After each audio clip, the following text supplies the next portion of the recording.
Welcome to our channel Knowledge of. Friends, subscribe to our channel and click the bell icon for the latest update. आज हम लोग जो discuss करने वाले हैं वो हम ऑपरेटिंग सिस्टम की क्लास डिस्कस करेंगे।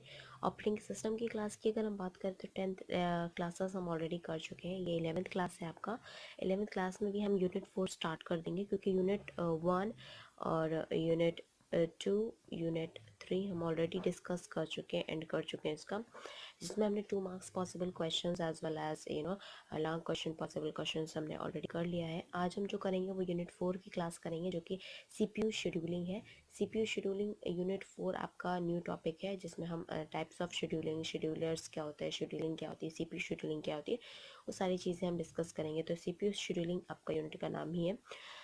Unit 4, this is of actually the part of 4 here, that is CPU scheduling, जिसमें हम टाइप्स ऑफ सीपीयू शेड्यूलिंग पढ़ने वाले हैं कि कितने टाइप्स ऑफ शेड्यूलिंग होते हैं।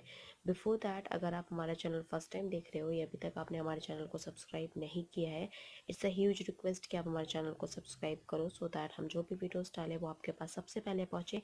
एंड सेकेंडली, अगर आपको हमारा वीडियो अच्छा लगे तो प्लीज़ हमारे वीडियो को लाइक, शेयर और सब्सक्राइब करो सो दैट ज़्यादा से ज़्यादा लोग के पास वीडियो पहुँचे और ज़्यादा से ज़्यादा लोग इसका यूटिलाइजेशन भी कर सकें। स्टार्ट करते हैं सीपीयू शेड्यूलिंग में, जिसमें हम आज जो डिस्कस करेंगे that is types of CPU scheduling. Types of CPU scheduling में हमारा ये जो क्वेश्चन है टाइप्स ऑफ सीपीयू शेड्यूलिंग, वो आपका 2014 और 2015 में पूछा गया question. Explain the types of CPU scheduling with reference to the CPU scheduling as well. तो आज हम डिस्कस करेंगे, जिसमें आपके टाइप्स की अगर हम बात करते हैं सीपीयू शेड्यूलिंग के, तो आपके 3 तरह के होते हैं। पहला है शॉर्ट टर्म शेड्यूलर, सेकेंड होता है medium term scheduler, third is long term scheduler है। तो 3 टाइप के आपके शेड्यूलर्स होते हैं आपके, that we have is short term scheduler, then we have a medium term scheduler, and then we have of course long term scheduler। तो इस तरह से हम डिस्कस करेंगे। शॉर्ट टर्म शेड्यूलर क्या होते हैं, first of all we have to gone through with that. Short term scheduler is also called CPU scheduler. Short term scheduler जो होता है उसको हम सीपीयू शेड्यूलर भी कहते हैं। It selects the process from queue which are ready to execute and allocate the CPU for the execution. और ये जो शॉर्ट टर्म शेड्यूलर होता है वो आपका सेलेक्ट करता है प्रोसेस को जो एक्चुअली क्यू में रेडी होता है। फॉर एग्जाम्पल P1 अगर रेडी है तो P1 को सिलेक्ट करेगा और उसको जो रेडी है एग्जीक्यूट होने के लिए उसी को ही एलोकेट करता है सीपीयू में एग्जीक्यूशन के लिए। This scheduler makes scheduling decision much more frequently than the long-term or the mid-term scheduler. A scheduling decision will at a minimum have to be made after every slice, and these were very short here। तो उसके हिसाब से अगर मैं बात करती हूँ तो वेयर जो शेड्यूलर्स होते हैं, आपके शेड्यूलर जो आपकी शेड्यूलिंग होती है, डिसीजंस लिए जाते हैं, हम बहुत फ्रिक्वेंटली ये वाले जो शॉर्ट टर्म शेड्यूलर होते हैं बहुत ही फ्रिक्वेंटली आपके डिसीजंस लेते हैं as compare to the long term scheduler या मिड टर्म शेड्यूलर की बात करते हैं। वो एटलीस्ट टाइम लेते हैं, बट शॉर्ट टर्म शेड्यूलर जो होते हैं वो क्विक बिल्कुल डिसीजन लेते हैं, फ्रिक्वेंटली डिसीजन लेते हैं, फ्रिक्वेंटली एग्जीक्यूशन करते हैं, okay, as compare to the long and the mid term scheduler. और जो शेड्यूलिंग डिसीजन होता है वो आपका मिनिमम होता है, have to be made every time slice, हर एक टाइम स्लाइस के बाद इनको लेना पड़ता है और बहुत ही शॉर्ट टाइम पे ये ले लेते हैं। That what comes under the short term scheduler, that is also known as CPU scheduler as well. Now moving on with the second type of CPU scheduler, that we have medium term scheduler here। medium term scheduler क्या होता है, that we have to discuss here। medium term scheduler की अगर हम बात करते हैं तो medium term scheduler is part of swapping function। medium term scheduler जो होता है वो एक आपका swapping function का part होता है। Sometimes it removes the process from memory, also reduces the degree of multi-programming। तो मीडियम टर्म शेड्यूलर जो होता है वो बेसिकली, मीडियम टर्म शेड्यूलर जो आपका है वो एक स्वैपिंग फंक्शन का पार्ट होता है, सबसे पहली बात। उसके बाद मीडियम टर्म शेड्यूलर जो होता है वो रिमूव भी करता है प्रोसेस को मेमोरी से और रिड्यूस भी करता है डिग्री ऑफ मल्टी प्रोग्रामिंग को। Now we are dealing with the long term scheduler. Long term scheduler क्या होता है, long term scheduler is also called job scheduler. अब लॉन्ग टर्म शेड्यूलर की अगर हम बात करते हैं तो उसे हम जॉब शेड्यूलर कहते हैं। शॉर्ट टर्म शेड्यूलर को क्या कहते हैं, सीपीयू शेड्यूलर कहते हैं। लॉन्ग टर्म शेड्यूलर जो है वो एक आपका स्वैपिंग फंक्शन का पार्ट है। और लॉन्ग टर्म शेड्यूलर की बात करते हैं तो लॉन्ग टर्म शेड्यूलर जो है वो जॉब शेड्यूलर है। It determines which processes are admitted to the system for processing, Processes are selected from the queue and loads into the main memory for the execution. Long-term scheduling controls the degree of multi-programming in multitasking system. It provides a balanced mix of jobs such as input-output bound and the CPU bound as well. तो अगर हम long term scheduling की बात करते हैं तो long term scheduler जो होता है वो आपका जॉब शेड्यूलर होता है और वो इवन दो डिटरमाइन करता है उस प्रोसेस को जो कि एडमिटेड किया जाता है सिस्टम के through by for that particular processing जो भी प्रोसेस हो रही होती है। और प्रोसेस जो हम सेलेक्ट करते हैं क्यू के फॉर्म में, क्योंकि क्यू के फॉर्म में आपको पता है एक लाइन में लोड रहता है, तो वो हम डिपेंड करता है कि कितना लोड है उस मेन मेमोरी पे एग्जीक्यूशन के लिए, उसके अकॉर्डिंग हम प्रोसेस को चूज़ करते हैं। लॉन्ग टर्म शेड्यूलिंग की अगर हम बात करते हैं तो वो बेसिकली आपका कंट्रोल कर रहा है डिग्री ऑफ मल्टी प्रोग्रामिंग को और मल्टीटास्किंग सिस्टम्स के रिगार्डिंग उसको फिर चूज़ किया जाता है। It provides a balance mix of jobs और ये जो लॉन्ग टर्म शेड्यूलर होता है वो आपका एक बैलेंस आपका जॉब के रिलेटेड जॉब, क्योंकि जॉब शेड्यूलर होता है तो जॉब के related such as input output bound हो सकता है, सीपीयू बाउंड हो सकता है, उसके रेफरेंस में वो लॉन्ग टर्म शेड्यूलर इंप्लीमेंट करवाता है। Now moving on to the next one that we have reference to this. But अगर टाइप्स ऑफ शेड्यूलर पूछा जाए तो आपको पता होना चाहिए कि तीन तरह के होते हैं। पहला होता है शॉर्ट टर्म शेड्यूलर, सेकेंड आपका होता है मीडियम टर्म शेड्यूलर और थर्ड होता है आपका लॉन्ग टर्म शेड्यूलर। तो ये तीन तरह के शेड्यूलर्स होते हैं। Here, then another topic we have is dispatch here. Dispatch क्या होता है? Dispatcher is also called short term scheduler. Dispatch की बात करते हैं तो dispatch जो है आपका 2008 और 2009 में पूछा गया था लास्ट। डिस्पैच की बात करते हैं तो they can ask you define dispatch, explain dispatch, उस तरह से। एंड इस डिस्पैच के साथ सिर्फ अकेला डिस्पैच नहीं पूछा जाएगा। अगर डिस्पैच पूछा गया है तो समवॉट 80% चांसेस है कि कॉन्टेक्ट स्विचिंग भी साथ में पूछा जाए। तो they can say that explain the term dispatch contact switching, है डिफाइन में आ सकता है डिस्पैच और कॉन्टेक्ट स्विचिंग। बट आएगा तो भाई आपको लिखना तो है ही। तो डिस्पैच के लिए आता है dispatcher is also called short term scheduler. Dispatcher को हम शॉर्ट टर्म शेड्यूलर भी बोलते हैं। It allocates the CPU to the processor that is loaded into the main memory and ready to run. Dispatcher जो होता है वो बेसिकली आपका शॉर्ट टर्म शेड्यूलर होता है जो कि आपके सीपीयू को अलोकेट करता है कि वो प्रोसेस को आगे लोड कर सके मेन मेमोरी में और फिर उसके बाद उसको रन कर सके। The dispatcher allocates the CPU for a fixed maximum amount of time। और डिस्पैचर जो होता है वो सीपीयू एलोकेट कर देता है एक फिक्स्ड मैक्सिमम कि आप अगर इतने टाइम से लेके इतने ही टाइम तक कि उसके अंदर रह सकते हो। एक मैक्सिमम अमाउंट ऑफ टाइम होता है but that is a finite time. वो ऐसा नहीं कि इनफाइनाइट टाइम के लिए वो डिस्पैचर यूज़ करे या एलोकेट करे सीपीयू, तो ऐसा नहीं होता। एक fixed amount of maximum number of time दे दिया जाता है। फंक्शन ऑफ डिस्पैचर इन्वॉल्व्स, तो जो फंक्शंस ऑफ डिस्पैचर्स होते हैं, अगर फंक्शंस ऑफ डिस्पैचर पूछा जाए या फिर फंक्शन ऑफ डिस्पैचर इन्वॉल्व है तो वो तीन आपके फंक्शंस है। पहला है switching context, switching context. Second is switching to user mode, switching context है, switching to the user mode है। Third one is jumping to the proper location in the user program to restart that program. तो jumping to the proper location in the user program and the restart program, this is all about the dispatch here, and this is the functions of dispatcher. There are the three types of function in reference to the dispatcher here. तो talking about the context switching है। Context switching की अगर हम बात करते हैं तो context switching जो वर्ड्स है ये आपका 2008 या 2009 में पूछा गया है। टेल यू ये डिस्पैच अकेले नहीं पूछा जाएगा, उसके साथ कुछ ना कुछ पूछा जाएगा। एंड उस टाइम पे 2008 2009 पे डिस्पैचर के साथ साथ कंटेक्स्ट स्विचिंग भी पूछा गया था। So that I had made you right here also.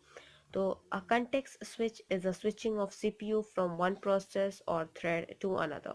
तो context switching क्या होती है? एक context switch जो है वो आपका switching है CPU का एक प्रोसेस से लेके एक प्रोसेस या एक थ्रेड से लेके दूसरे प्रोसेस या दूसरे थ्रेड तक की होता है, स्विचिंग होती है CPU में।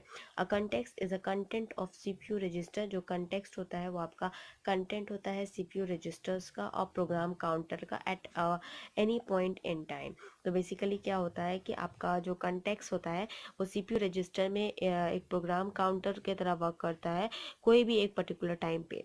That switching the CPU to the another process requires performing a state save to the current process and the state restore of the different process. This task is known as the context switch here। तो switching जो होती है CPU की एक एक process से दूसरे process में रिक्वायर जो आपकी परफॉर्मेंस बेसिकली स्टेट की क्या कौन सी परफॉर्मेंस है वो रिक्वायर्ड होती है, और वो सेव कर सकता है करंट प्रोसेस को जो कि करंट उस टाइम पे हो रहा होता है, and that state be stored of different processes, and these tasks were also known as context switch that I had explained you before also in the operating system as well. Now the next point reference to the context switching we have here is a context switch can mean a register context switch, और context switch को हम register context switch भी कह सकते हैं। तो context switch को हम क्या कह सकते हैं, context switch को हम register context switch भी कह सकते हैं, a task context switch भी कह सकते हैं, thread context switch भी कह सकते हैं, और process context switch भी कह सकते हैं। तो एक context switch को हम बहुत सारे लैंग्वेज में कह सकते हैं। context switch को हम रजिस्टर कॉन्टेक्स्ट स्विच कह सकते हैं, they can ask you reference to the context switching, वो आपका रजिस्टर स्विचिंग बोल सकते हैं, टास्क कॉन्टेक्स्ट स्विच भी बोल सकते हैं, थ्रेड कॉन्टेक्स्ट स्विच भी बोल सकते हैं, और as well as process context switch भी बोल सकते हैं। तो they can ask you related to the context switch, register context switch, task context switch, context switch, thread context switch, and as well as process context switch here.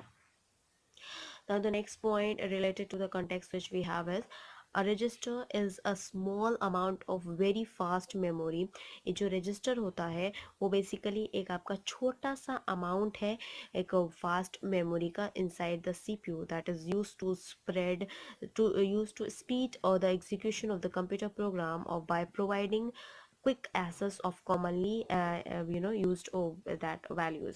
तो registers जो होते हैं वो एक आपके स्मॉल अमाउंट होते हैं जो कि बहुत फास्ट मेमोरी यूज्ड करता है और सीपीयू में वर्क करता है, और जिसको हम स्पीड एग्जीक्यूशन जो होती है आपके प्रोग्राम होते हैं उनकी स्पीड को बढ़ाने के लिए, एग्जीक्यूशन की स्पीड को बढ़ाने के लिए यूज़ करते हैं, और जो कि बहुत ही क्विक आपको एसेस देते हैं कि आप उसकी कॉमन वैल्यू को या फिर उसकी वैल्यूज़ को एसेस कर सके, यूज़ कर सके, बहुत ही क्विक रिस्पॉन्स देता है।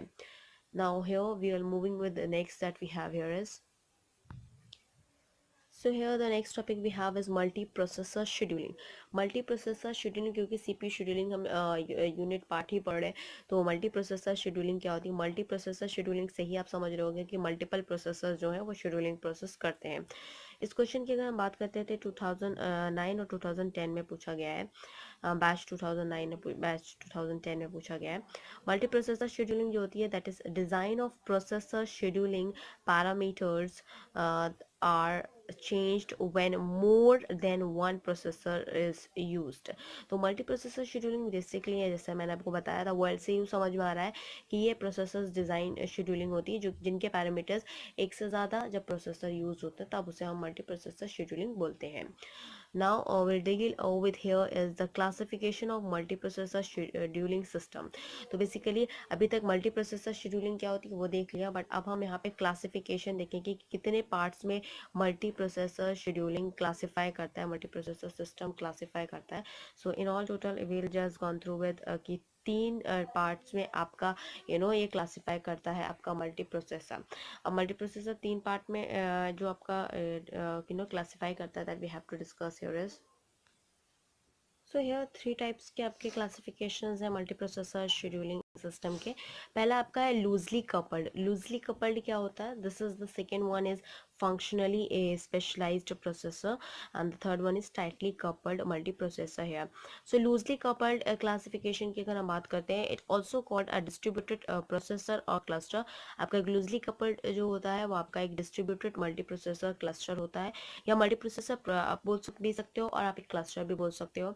It is a collection of autonomous system with own main memory and input output channel. तो बेसिकली इसमें कलेक्शन होता है आपका ऑटोनॉमस सिस्टम का, जहाँ पे एक खुद की मेमोरी होती है और इनपुट आउटपुट चैनल्स भी होते हैं, that are known as loosely coupled, and that comes under the classifications of a multiprocessor system, where the first one will be the loosely coupled system here, and you can just define it is also called distributed multiprocessor or distributed cluster. It is a collection of autonomous system with own main memory and input output channel. Now the second one we have to discuss is functionally specialized processor. Functionally specialized processors क्या क्या होते हैं, that we have to discuss here. And with reference to this only, it consist of master general purpose processor. इसमें आपका master general purpose processor होता है. Master processors are control the system and provide the services. तो master processors जो होते हैं वो आपके सिस्टम को कंट्रोल करते हैं, कंट्रोल करने के साथ साथ वो सर्विसेज भी प्रोवाइड करते हैं. An example is an input output processor. उसका एग्जांपल है इनपुट आउटपुट प्रोसेसर जो है वो आपका फंक्शनली स्पेशलाइज्ड स्पेशलाइज्ड प्रोसेसर्स का एग्जांपल है. Okay, that it consist of masters general purpose, that processor, that master processor are controlled by the system and that provide the services as well. An example of input output processors is an example of functionally specialized processor here. Now the third classification is tightly coupled multiprocessor. तो tightly coupled multiprocessor क्या होता है आपका? It contains of a set of process. ये आपका set of process contain करता है that share a common main memory, जिनके पास एक खुद की common main memory होती है. The popular multi core architecture falls into this category. और आपका ये पॉपुलर मल्टी कोर आर्किटेक्चर जो होता है वो इस कैटेगरी में फॉल करता है, that is comes under the tightly coupled multi processor है. तो classification of multi processor system के हमने देख लिया कि मल्टी प्रोसेसर जो है वो 3 पार्ट में क्लासिफाइड होता है, that is loosely coupled, functionally specialised processor and tightly coupled multi processor है. Now discussing about the next one that we have with reference to the issues relating to the scheduling here. तो क्या issues देखने को मिलते हैं related to the scheduling. Issues जो related है उसमें से सबसे पहला जो इशू है वो दैट इज ग्रैनुअलिटी. ग्रैनुअलिटी जो है, granularity is the first issue that we are dealing with reference to the scheduling here. And this is it is one of the characteristics of the multiprocessor system. ये एक आपकी characteristic है multiprocessor system की. It is used with frequency of synchronization between the processor in a system. ये आपका used एक frequency synchronisation के लिए यूज़ होता है जो कि प्रोसेसर के बिटवीन में यूज़ होता है एक सिस्टम के अंदर. We can distinguish 5 categories. तो हम इसमें 5 कैटेगरीज डिस्टिंग्विश कर सकते हैं with reference to this here. So where this categories of parallelism that differs in the degree of granularity, that comes under the granularity here. This is the first issue that is relating to the scheduling here. Now we'll discuss the another issues that we are dealing with. The second issue we have is independent parallelism. Independent parallelism is the second issue related to the that multiprocessor system. Each processor in the system represent a separate independent application. यहाँ पे हर एक process जो होता है system में वो आपका अलग एक सेपरेट इंडिपेंडेंट एप्लीकेशन को शो करता है, रिप्रेजेंट करता है. There is no synchronisation among the process. इसमें कोई भी सिंक्रोनाइजेशन नहीं होता कोई भी प्रोसेस में. Used in the time sharing machine है जो कि आपका टाइम शेयरिंग मशीन भी यूज्ड करती है, दैट इज इंडिपेंडेंट पैरेललिज्म में. Third we have is coarse and coarse grained parallelism and that is minimum synchronisation among the process. Minimum synchronisation होता है आपका प्रोसेस के among and that set of concurrent process running on a multi programmed uni processor system uses this type of parallelism.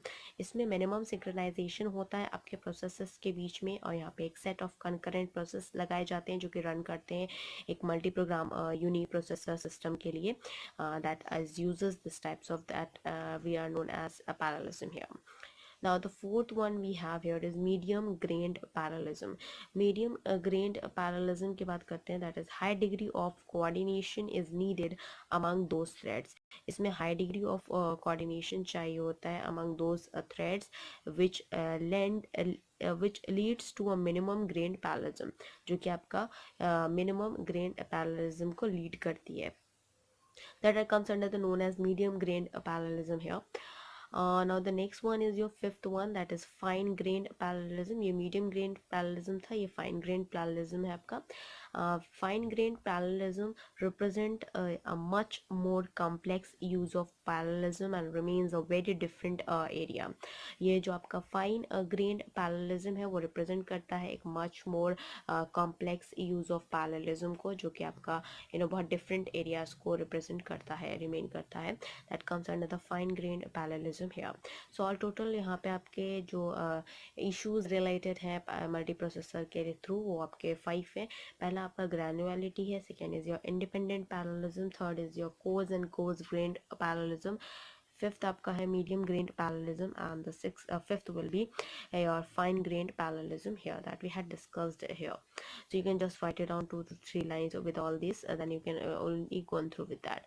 अब हमने theory तो कर ली है, थोड़ा related to that I will do a numerical here with reference to these questions, where we'll find out the Gantt chart and of course the average waiting time and average turnaround time, SRTF, that is your shortest remaining time first, and then of course round robin लगाएंगे और primitive priority scheduling भी लगाने वाले हैं. To go through with the question here, consider the following sets of processes. And the question first part we have draw a Gantt chart and find the average waiting time and average turn around time using the shortest remaining time first, that is your SRTF जिसे हम represent करेंगे.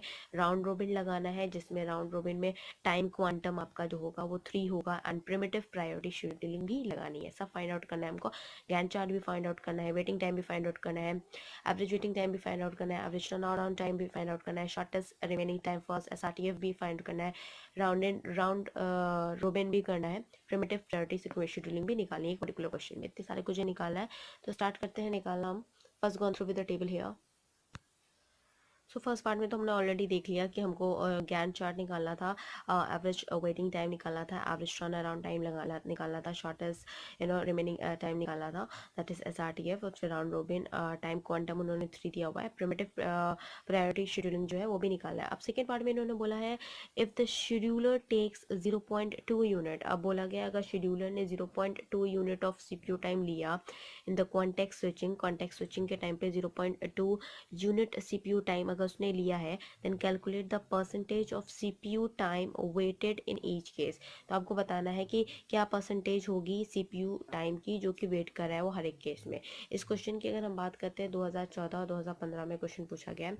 Now we gone through with the table here. यहाँ पे process दिए हुए, process 1, process 2, process 3, process 4. यहाँ पे दिया है अराइवल टाइम, कब अराइव हुआ, 0 पे, 1 पे, 2 पे, 3 पे. यहाँ पे आपका दिया है बर्स्ट टाइम, बर्स्ट कब हुआ है, 6 पे, 4 पे, 5 पे और 8 पे. प्रायोरिटीज़ दी है, प्रायोरिटीज़ है 3, 1, 2, 4. प्रोसेस 1 के लिए 3 है, प्रोसेस 2 के लिए 1 है, प्रोसेस 3 के लिए 1 है, देन फिर 2 है, एंड देन प्रोसेस 4 के लिए 4 है. तो ये क्वेश्चन है. Now gone through with the solution है एंड हमें इसे सॉल्व करना है. बात करते हैं पहले, सबसे पहले क्योंकि फर्स्ट पार्ट में गैंट चार्ट बोला था बनाने के लिए, तो SRTF हम फाइंड आउट करेंगे, that is of shortest remaining time first जिसे हम कहते हैं.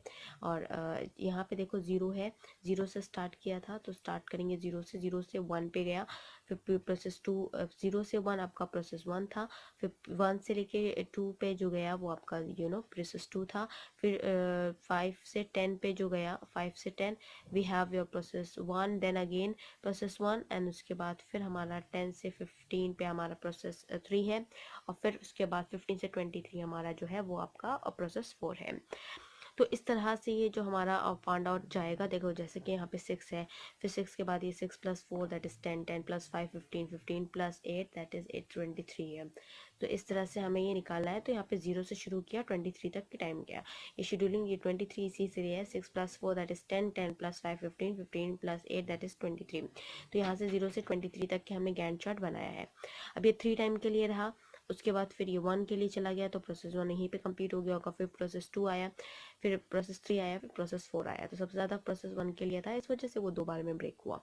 ओके, इस तरह से हमने गैंट चार्ट बना लिया. अब हम आते हैं राउंड रोबिन के बारे में. राउंड रोबिन क्योंकि उन्होंने टाइम क्वांटम दिया हुआ है राउंड रोबिन के लिए, तो राउंड रोबिन के लिए उन्होंने दिया है 3. ओके, तो क्वांटम टाइम जो है वो 3 है आपका. तो यहाँ पे देखते हैं आप, यहाँ पे 0 से शुरू किया 3 पे, अब वो 3 थी क्योंकि टाइम काउंटम जो दिया है वो 3 दिया है, तो 0 से 3, फिर 3 से 6, 6 हर बीच के डिफरेंस है आपका 3, 6 से 9, 9 से 12, 12 से 15, 15 से फिर 16 आया है, तो उसके बाद वो जस्ट ऑन स्विचिंग के लिए फिर 18, 21 तो 23, इस तरह से चलता चला गया वो. 0 से 3 में आपका आया प्रोसेस 1, प्रोसेस 1 आपका जो था तो 3 यहाँ पे यूज हो गया. उसके बाद फिर प्रोसेस P 3 से 6 में P2 आया, फिर बचा 1. अब P से P3 आया तो 5 में 3 गया, फिर उसके बाद P4 आया तो उसमें वो 3 फिर ऑलरेडी चला गया, फिर 1 आया तो 1 बचा था, 3 होने के बाद फिर 3 बचा था, तो कंप्लीट हो गया प्रोसेस 1. फिर प्रोसेस 2 में आपका क्या बचा था, 1 बचा था, तो वो इतना छोटा सा इसीलिए वो 1 का डिफरेंस लिया है, 15 से 16 इसीलिए क्या है क्योंकि प्रोसेस 2 का है। ओके देखो यहाँ टेबल के अगर मैं अकॉर्डिंग दिखाऊंगी तो देखो प्रोसेस 1 में यहाँ पे था 6, प्रोसेस 2 में था हमारा 4, मैं बस टाइम की बात बता रही हूँ, प्रोसेस 3 में था 5 और प्रोसेस 4 में था आपका 8। तो यहाँ पे जब 3 गया तो 6 माइनस 3 बचा कितना, 3 बचा। और यहाँ पे जब 3 गया तो ये बचा 1, फिर यहाँ पे जब 3 गया तो यहाँ बचा 2, और यहाँ पे जब 3 गया तो ऑब्वियसली बचा 5। ठीक है, तो इस तरह से 3 गया तो 5। अब यहाँ पे प्रोसेस 1 0 से 3 गया तो बचा 3, क्योंकि 6 था ये, तो 3 बचा प्रोसेस 1 के लिए। ठीक है, मैं यहाँ पे लिख दे रही हूँ। फिर प्रोसेस 2 आया तो 4 था तो 3 गया तो बचेगा 1 यहाँ पे। प्रोसेस 3 5 था, 3 गया तो यहाँ बचा 2।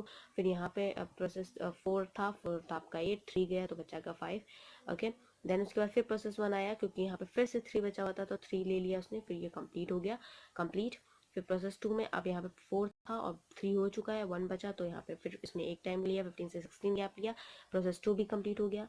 फिर कंप्लीट होने के प्रोसेस 3 के बारे में आया, 3 में 2 बचा था तो 3 16 है, 17 18 करके इसने यहाँ पे लिया, प्रोसेस 3 भी कंप्लीट हो गया। फिर प्रोसेस 4 आया, प्रोसेस 4 कितना था, 5 बचा था, 5 में फिर उसने कितना लिया, 18 है, 19 20 21, फिर 3 लिया, क्योंकि क्वांटम टाइम 3 है तो 3 दिया, फिर वो आपका 3 बचा था, फिर 2 बचा, 3 21 22, तो ऑलरेडी वो कंप्लीट कर चुका है प्रोसेस 3 तक।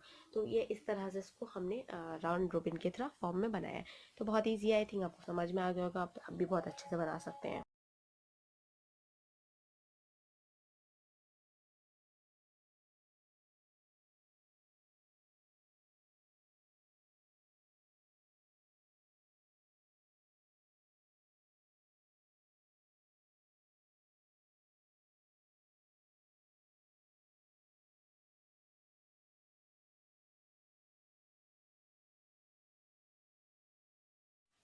अब हम थर्ड निकालेंगे, आपका राउंड रोबिन निकल गया हमारा और गैन चार्ट निकल गया। अब हम निकालेंगे preemptive priority scheduling. Preemptive priority scheduling क्या होती है, that what we have to do here.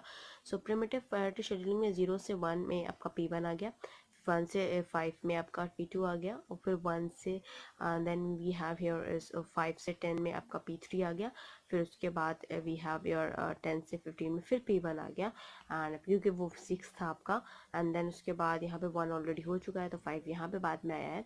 And then you know, और देन प्रिमिटिव प्रायोरिटी मतलब पहले 1 ले लिया, फिर 5 का था डिफरेंस, P2 आपका 4 था तो वो ऑलरेडी 4 में ले लिया, उसके बाद फिर 10, फिर 5, फिर 15, फिर P1 आया, फिर P4 आया, जबकि 8 का आपका आ गया P23 तक, 15 से 23 तक। तो यहाँ पे क्या था, राउंड रोबिन में पहले P1 को दिया, P2 को दिया, P3 को दिया, P4 को दिया, P4 कंप्लीट हो गया, फिर P1 से शुरू किया, फिर P2, फिर P3, फिर P4, और फिर P4 नहीं हुआ था, फिर P4 को दिया। तो इस तरह से चल रहा था। बट प्रिमिटिव प्रायोरिटी में क्या होता है, P1 हुआ, P2 हुआ, P3 हुआ, P1 को फिर कंप्लीट करो, फिर P4 पे आ गया। तो उस तरह से प्रिमिटिव प्रायोरिटी जिस तरह से दी गई होगी उस तरह से हम उसको शेड्यूल करेंगे। Now here we'll move with the next one that we have here is in order to complete the next part is your, this is all what we had to made here as table. जो अभी तक हमने निकाला है उसका conclusion निकालेंगे। This is process 1, process 2, process 3, process 4। ये आपका वेटिंग टाइमिंग है। वेटिंग टाइमिंग में भी आपका SRTF है, that is your shortest remaining time first, and then फिर round robin, and then preemptive priority. यहाँ टर्न अराउंड टाइम के लिए भी SRTF है, आपका राउंड रोबिन है और प्रिमिटिव प्रायोरिटी है।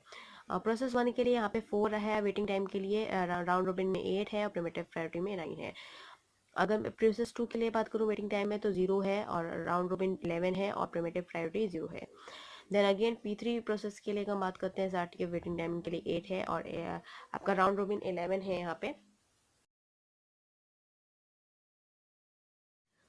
सो प्रोसेस 3 के लिए आपका SRTF जो है वो 8 है, राउंड रोबिन के लिए 11 और प्रिमिटिव प्रायोरिटी के लिए 3 है, as I told you. Process 4 के लिए आपका SRTF 12 है, राउंड रोबिन 15 है, प्रिमिटिव प्रायोरिटी जो है वो 12 है। टर्न अराउंड टाइम के लिए बात करते हैं, SRTF जो है वो आपका P1 के लिए 10 है और आपका P2 के लिए जो 4 है, P3 के लिए 13 है और P4 के लिए 20 है। राउंड रोबिन जो है प्रोसेस 1 के लिए 14 है, प्रोसेस 2 के लिए 15 है, प्रोसेस 3 के लिए 16 है एंड प्रोसेस 4 के लिए 23 है। प्रिमिटिव प्रायोरिटी जो है प्रोसेस 1 के लिए 15 है, P2 के लिए आपका 4 है, P3 के लिए 8 है और P4 के लिए 20 है। तो इस तरह से आपको बनाना है, पहले आपको फाइंड आउट करना है, उसके बाद आपको निकालना है और बनाना है। अब बात करते हैं एवरेज टाइम के लिए। एवरेज टाइम बोला था, तो एवरेज टाइम एसआरटीएफ के लिए निकालेंगे। तो एसआरटीएफ के लिए एवरेज टाइम हम एसआरटीएफ को ज्वाइन करके लिखेंगे। तो 4 + 8 दैट इज 12, और 12 + 12, 12 + 12 होता है 24। तो 24 अपॉन, क्योंकि 1 2 3 4 4 4 प्रोसेस हैं तो अपॉन 2। तो 4 के टेबल से अगर मैं 2 के टेबल से भी डायरेक्टली करती हूँ, तो 2 2 4, 2 1 2, 2 4 2 2 4। ओके, उसके बाद 2 1 2, 2 6 12। तो ऑलरेडी हमारे पास जो आंसर आएगा वो 6 आएगा। तो एसआरटीएफ हमारा एवरेज वेटिंग टाइम का 6 आया। राउंड रोबिन के बारे में, जो एवरेज आपका वेटिंग टाइम आएगा, तो राउंड रोबिन के लिए हम राउंड रोबिन को कैलकुलेट करेंगे। 11 + 11 22, 22 + 8 we have 30, 30 + 15 that is 40, and then 45, 45 हमारा होगा। तो 45 अपॉन 4, क्योंकि 4 प्रोसेसेस है तो we will subtract by, divided by 4। वो इसको कैंसिल आउट करेंगे, तो you just cancel out 4 1 4 and 4 1 4, then again 4 1 4, बचा 1, पॉइंट लगाएंगे, 0 बढ़ाएंगे, and then we have to, that is 5 10।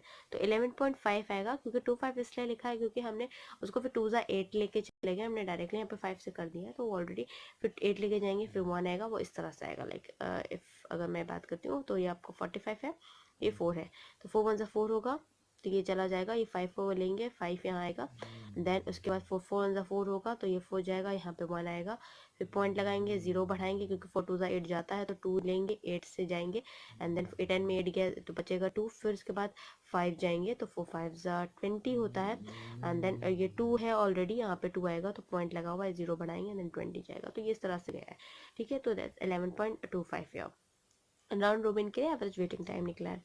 अब हम बात करते हैं प्रिमिटिव प्रायोरिटी के लिए एवरेज वेटिंग टाइम निकालना है, तो कोई बात नहीं है, पहले इसको ऐड ऑन करेंगे। That is 9 + 3 that is 9 10 11 12, 12 + 12 that is 24। तो 24 होगा, 24 अपॉन 4, क्योंकि 4 प्रोसेस है तो 4 से डिवाइड करेंगे, और इसको डिवाइड करेंगे, तो दैट इज 4 1 4, 4 6 24। तो हमें ऑलरेडी टाइम मिल जाएगा। अब एवरेज वेटिंग टाइम जो आपका आएगा प्रिमिटिव प्रायोरिटी के लिए, वो आपका 6 ही आने वाला है। Now average turn out time के लिए बात करते हैं, हम एवरेज टर्न आउट निकालेंगे। एवरेज टर्न आउट के लिए अगर हम एवरेज टर्न आउट की बात करते हैं, तो हमें टेबल की बहुत ज़रूरत है। एसआरटीएफ के लिए चाहिए, तो 10 + 4 that is 14, 14 + 13 that is 27, 27 + 20 that is 37, 47। तो 47 अपॉन, क्योंकि 4 प्रोसेसेस हैं तो 4 प्रोसेसेस होंगे, 47 अपॉन 4 हमारा है, और उसको हम कैंसिल आउट करेंगे, 11.75 हमें यहाँ पे मिलेगा। अब इसके रेफरेंस में बात करते हैं राउंड रोबन के रेफरेंस में। राउंड रोबन के लिए हमें राउंड रोबन के कैलकुलेशन करना होगा। 14 + 15 + 16 + 23, 4 + 5 9, 9 + 6 दैट इज 15, 15 + 3 दैट इज 18। तो 8 यहाँ आएगा, सॉरी 7 यहाँ आएगा, 8 आएगा, and then we have a 6 here, 1 here, carry 1 2 3 4 5 6, 6 आएगा, तो 68 हमारा आंसर आएगा। एंड 68 अपॉन, क्योंकि 4 प्रोसेस है तो 4 से डिवाइड होगा, इसको कैंसिल आउट करेंगे, तो दैट इज 2 2 4, 2 3 6 एंड 2 4 8। फिर इसके बाद 2 1 2, 2 1 2 एंड देन 2 7 14, तो 17 आ रहा है आंसर। तो आंसर हमारा 17 है राउंड रोबिन का एवरेज टर्न आउट टाइम के लिए। अब आते हैं प्रिमिटिव प्रायोरिटी के लिए। प्रिमिटिव प्रायोरिटी के लिए वैल्यूज को ऐड करेंगे। 15 + 4 that is 19, 19 + 8 that is 20, 21 22 23 24 25 and then 26 and then 27, 27 plus for 20 that 37, 47। Answer होगा 47, 47 अपॉन 4 करेंगे, डिवाइड करेंगे, सेम आएगा 11.75। तो प्रिमिटिव प्रायोरिटी के लिए एवरेज टर्न आउट टाइम आपका ये निकल के आएगा। अब सेकेंड पार्ट जो पूछा था इन्होंने, उसके रेफरेंस में अगर हम बात करते हैं, if the scheduler tables 0.2 unit of CPU time in the context switching, then calculate the percentage of the CPU time wasted in each case, जो कि इन्होंने बोला था। तो उस केस के लिए अगर हम बात करते हैं, the time quantum is 3 millisecond। 3 millisecond will be your answer, that quantum time, that irrespective of the which process is scheduled, the scheduler includes 0.2 milliseconds context switching cost for every context switch. This results in the CPU utilization is 3 upon 3.2, that is multiplied by 100, and that is 93.75% here. तो इसको cancel out करेंगे, तो we find it out like this only. Now moving on with the next one that we have here with reference to this unit only. Here this is the next question. Consider the set of process given in the table and the following scheduling algorithm. अब यहाँ पे हमें table को देख के set of processes को apply करना है टेबल के लिए। तो अकॉर्डिंग कौन सा मेथड है? पहला है राउंड रोबिन। राउंड रोबिन के लिए क्वांटम जो है वो आपका 1 है। राउंड रोबिन आपके लिए फिर क्वांटम 2 है, और फिर शॉर्टेस्ट रिमेनिंग जॉब फर्स्ट निकालना है, दैट इज SR JF जो हमारा निकलता है। तो that is round robin quantum 3 quantum 2 and then we have this. तो प्रोसेस आईडी की बात करते हैं। यहाँ पे ABCDE आपका 5 प्रोसेस है। प्रोसेस ए के लिए अराइवल टाइम 0 है, एग्जीक्यूशन टाइम 4 है। प्रोसेस बी के लिए अराइवल टाइम 2 है और एग्जीक्यूशन टाइम 7 है। प्रोसेस सी के लिए आपका अराइवल टाइम 3 है और एग्जीक्यूशन टाइम 3 है। प्रोसेस डी के लिए आपका अराइवल टाइम 3.5 है और एग्जीक्यूशन टाइम 3 है। प्रोसेस ई के लिए आपका अराइवल टाइम 4 है और आपका एग्जीक्यूशन टाइम 5 है। If there is within the process the tie is broken in the favor of the oldest process, draw the Gantt chart in finding the average by wait time, response time, and turnout time with the algorithm. Comment on your result, which is better and why. कौन better है, क्यों better है? तो ये 13-14 के question paper में पूछा गया है। राउंड रॉबिन के बारे में जब क्वांटम आपका 1 था तो गैंट चार्ट हम बनाते हैं। तो यहाँ पे 0 से 1, 1 से 2, 2 से 3, 3 से 4, 5, 6, 7, 8, 9, 10, 11, 12, 13, 14, 15, 16, 17, 18, 19, 20, 21, 22, तो वहाँ तक जाएगा। क्यों जाएगा यहाँ तक? क्योंकि हमें यहाँ पे ऐड ऑन किया है, उसके बाद हमको यहाँ पे 22 मिला है। ए है, फिर ए प्रोसेस ए रहेगा, फिर ए प्रोसेस ए रहेगा गैंट चार्ट के लिए, फिर बी आया, फिर ए आया, क्योंकि ए के लिए हमारे पास 4 एग्जीक्यूशन टाइम है, तो इस हिसाब से हमारे पास 4 एग्जीक्यूशन टाइम के अकॉर्डिंग हमने उसको एग्जीक्यूट करते चले गए। फिर आपका आएगा A, A, B, A, C, D, D, E, A, C, B, B, D, E, C, B, D, E, B, E, B, E and B, तो उसके अकॉर्डिंग हमने एग्जीक्यूशन टाइम एग्जीक्यूट किया है, जहाँ पे क्वांटम हमारा 1 है। Now for this quantum that Gantt chart represented in the form of the table here, that is process ID ABCDE 5 process है। वेटिंग टाइमिंग आपका 5 है ए के लिए और रन आउट टाइम जो है वो 9 है आपका। इसके बी के लिए बात करती हूँ तो वेटिंग टाइमिंग आपका 13 है और आपका दैट रन आउट टाइम जो है वो 20 है। उसके बाद then we have process ID 3 के लिए, प्रोसेस के 3 के लिए आपका जो वेटिंग टाइमिंग है वो 8 है और आपका जो टर्न आउट टाइम है वो 11 है। प्रोसेस डी के लिए 9.5 वेटिंग टाइमिंग है और 12.5 आपका टर्न आउट टाइमिंग है। प्रोसेस ई के लिए आपका वेटिंग टाइमिंग 12 है और टर्न आउट टाइमिंग आपका जो है वो 14 है, सॉरी 17 है। So now move on ahead with this only, क्योंकि यहाँ पे जो टर्न आउट टाइमिंग है, क्लोजिंग टाइमिंग जिसे हम कहते हैं, तो उसके हिसाब से हमने यहाँ पे इसको एग्जीक्यूट किया हुआ है।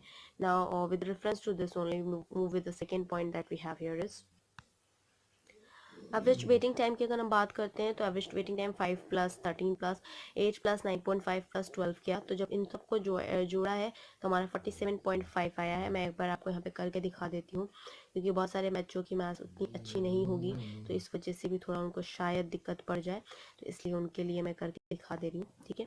तो इस तरह से है आपका, तो 9 plus 5 that is your 14, 14 plus 3 that is 17, 17 plus 8 and that is यहाँ पे 2 है, यहाँ पे 1 हो गया, 17 plus 8 then 19, 20, 18, 20, 19, 20, 21, 22, 23, 24, 25 and then 25 plus 2 that is 27, तो 7 आएगा। ये 0.5 ऑलरेडी लगा हुआ है एंड 2 यहाँ पे कैरी होगा, 1 प्लस 2, 2 प्लस 2 4, 47, 47.5 आएगा। 47.5 आने के बाद उसको हम 5 से डिवाइड करेंगे, क्योंकि यहाँ पे हमें values total number of values 5 दी गई है, तो 5 से हम जब उससे डिवाइड करेंगे तो ऑलरेडी उसको कैंसिल आउट करेंगे तो हमारे पास 9.5 आएगा। ओके, इस तरह से आप कह सकते हो 5 1 5, 5 9 45 एंड देन 2 कैरी गए, तो 5 5 25, तो 9.5 हमारे पास आंसर आएगा एवरेज वेटिंग टाइम की अगर हम बात करते हैं तो। अब एवरेज टर्न आउट टाइम की बात करते हैं तो यहाँ पे है 9 plus 20 plus 11 plus 12.5 plus 17 upon 5, क्योंकि टोटल नंबर ऑफ क्वांटिटी 5 है आपकी, इस वजह से 69.5 आता है answer. So will just do that. 20 11 है, फिर 12 है, 9 है, this is 12.5 and then we have 17 है, तो इसको ज्वाइन करेंगे 0 plus 1 that is plus plus 2, 3 3 plus 9 12, 12 plus 2 here, then we have, sorry 7, 12 plus 7, we have here this 9 10 11 12, 12 plus 7 then we have is 9 19, तो 9 यहाँ 1 carry 1 2 then 3 4 5 6, तो 6 हमारा आएगा 69 point, ये 5 था ही, 69.5 हमारा आंसर। इसको कैंसिल आउट करोगे वी विल गेट 13.9। यहाँ पे 5 1 5 बचा, यहाँ पे 19 और 5 6 15, देन ऑफ कोर्स बचेगा यहाँ पे 4 एंड देन 45, 5 9 45, 13.9 हमारा आंसर होगा average waiting time turn time के लिए। अब आते हैं रिस्पांस टाइम के लिए। ए के लिए रिस्पांस टाइम 0 है, बी के लिए रिस्पांस टाइम 0 है, सी के लिए 1 है, डी के लिए 2.5 है और ई के लिए हमारा जो है वो 3 है।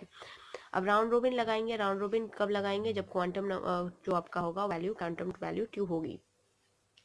गैन चार्ट बनाना है। गैन चार्ट के लिए यहाँ पे देख सकते हैं 0 से 2, क्योंकि 2 क्वांटम नंबर है तो 0 2 फिर 4 6 8 10 12 14 15 एंड देन 15 क्यों आएगा वो मैंने अभी बताया था आपको, पहले ब्रेक हो जाएगा वहाँ पे। 16 है, फिर 20 है, देन ये 20 12 देन ऑफकोर्स 22। तो उस हिसाब से यहाँ पे ए आएगा, देन ए के लिए आपका ए होगा, फिर उसके बाद बी, फिर ए, फिर सी, फिर डी, फिर ई, फिर A, B C D E B E and B. अब उसके लिए प्रोसेस आईडी जो टेबल बनती है that we have here is process ID, process A, process B, process C, process D, process E. Waiting time है, turn around time है और response time है। प्रोसेस ए के लिए वेटिंग टाइमिंग है 2 और टर्न अराउंड टाइम है 6 और आपका रिस्पांस टाइम है 0। प्रोसेस बी के लिए वेटिंग टाइमिंग है 13, टर्न अराउंड टाइम है 20 और रिस्पांस टाइम है 0। प्रोसेस सी के लिए आपका वेटिंग टाइमिंग है 9, टर्न अराउंड टाइम है 12 एंड रिस्पांस टाइम है 3। प्रोसेस डी के लिए 9.5 आपका वेटिंग टाइमिंग है, टर्न अराउंड टाइम 12.5 और रिस्पांस टाइम आपका 4.5। इस प्रोसेस ई के लिए आपका वेटिंग टाइमिंग है 12 और टर्न अराउंड टाइम है 17 और आपका रिस्पांस टाइम है 6। Now moving ahead that we have here is all about discussing related to this only.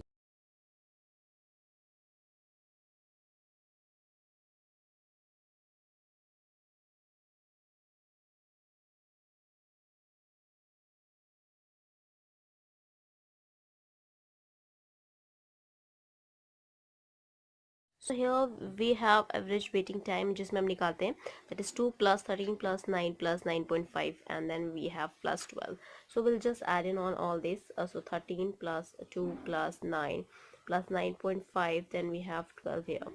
So here we can just add in on. So just for that sake I will write it down. Here is 2 1 3 here and then 1, then we have 9 here and then we have 9.5 and then we have here is 12.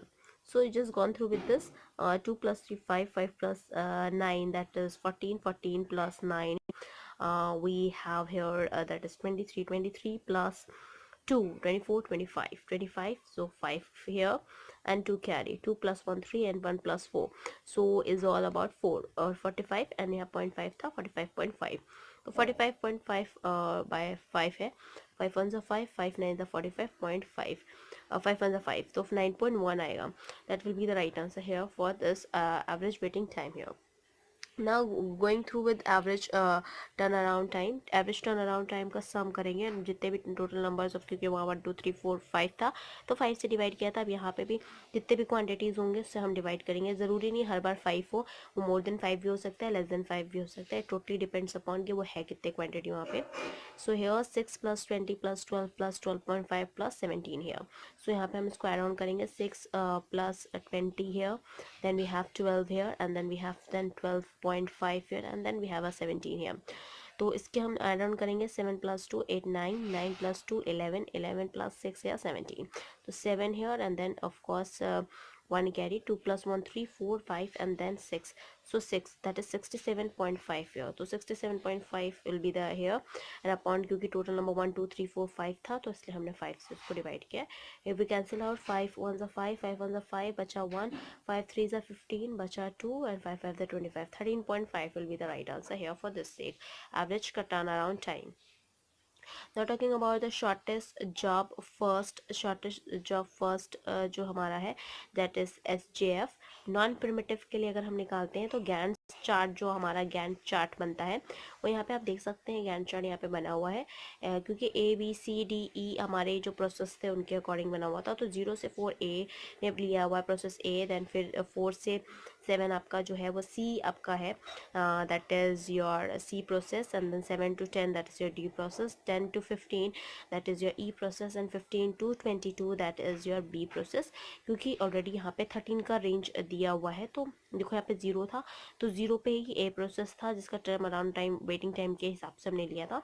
And then we have here C process जो 1 है, जो कि आपका 4 करता है, तो हमने उसके अकॉर्डिंग लिया है। फिर उसको 6.5 देन 11 देन 6, तो उसके अकॉर्डिंग हमने उसको डिवाइड किया बाय जिसका टर्न टाइम किया। Process ID, waiting time, turn around time and response time यहाँ पे आपके गिवन है। यहाँ पे ये प्रोसेस 1 है, प्रोसेस 2 है, process 3, process 4, process 5, that is process A, process B, process C, process D and process E है। प्रोसेस ए के लिए वेटिंग टाइम जो आपका 0 है, टर्न टाइम 4 है, रिस्पॉन्स टाइम 0 है। प्रोसेस बी के लिए अगर हम बात करते हैं, प्रोसेस बी के लिए आपका वेटिंग टाइम 13 है, टर्न अराउंड टाइम 20 है और रिस्पॉन्स टाइम आपका 13 है।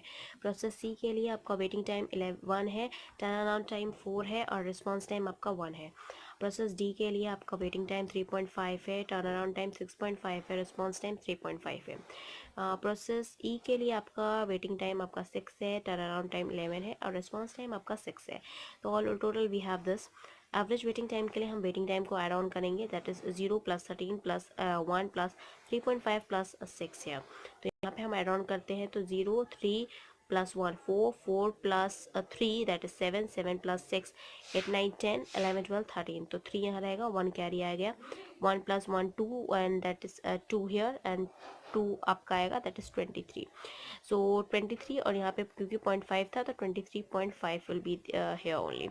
ओके, एंड क्योंकि 1 2 3 4 5 5 क्वांटिटी है तो डिवाइडेड बाय 5 होगा, जैसा कि आप देख सकते हैं। उसके बाद इसको कैंसिल आउट करेंगे, 2 5 1 5 5 4 20 एंड बचेगा 5 5 25 4.5 4 sorry and then 20 and then 3 बचेगा, 5 7 35, तो 4.7 जो होगा वो that will be the right answer for the average waiting time here to conclude this. Now talking about the average turn out time के लिए होगा 4 प्लस 20 प्लस 4 प्लस 6.5 प्लस 11, तो उसके लिए ऑड ऑन करेंगे हम 1 plus 5 6 6 plus 4 10 10 plus 0 0 and that is 10 only and 10 plus 4 14, तो 4 यहाँ रहेगा, 1 carry 1 here and then 2 1 2 plus 2 that is 3 plus 1 4, तो 4 होगा and that is 44.5 आएगा।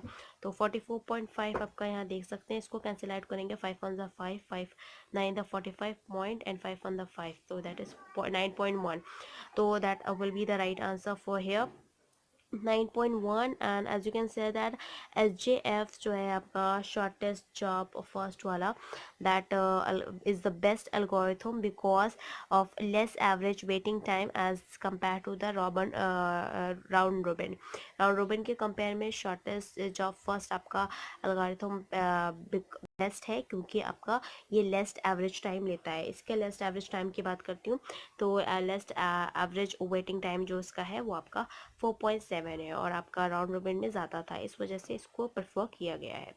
तो क्लास आज हमने ऑपरेटिंग सिस्टम में ऑलरेडी बहुत सारे टॉपिक्स को कवर अप किया है, डिस्कस किया है। Regarding that we have to discuss all these topics and जो कि बहुत इंपॉर्टेंट भी है as well as. So class आज के लिए इतना ही। Thank you, hope you enjoy this video. If you like this video please give a thumbs up and give a suggestion on a comment box. Thank you, hope you enjoy this video. If you like this video please give a thumbs up and give a suggestion on the comment box.